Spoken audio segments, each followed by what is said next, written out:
Hi everyone, funny আর funny, কত funny.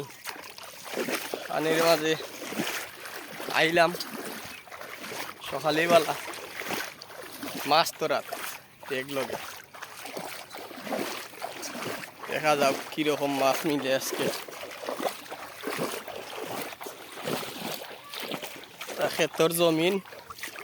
ক্ষেতর জমিনের মাঝে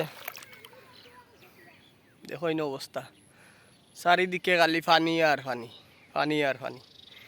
এখনও যে জাল ফাটাইছি একটু দেখাইলে দেখা যাইব যে জাল ফাটাইছি, এই জালের মাঝে লাগছে মাছ, যে মাছ লাগছে, ভালো মাছ লাগছে, খারাপ নাই।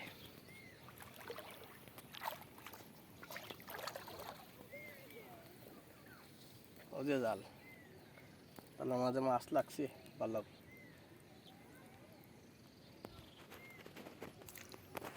আচ্ছা দিলে মাছ ছুটাইলেই দেখি কতটা মিলল। বন্ধুরা শেষমেশ রেজাল্ট দেখিলাম, ও হইল মাছ।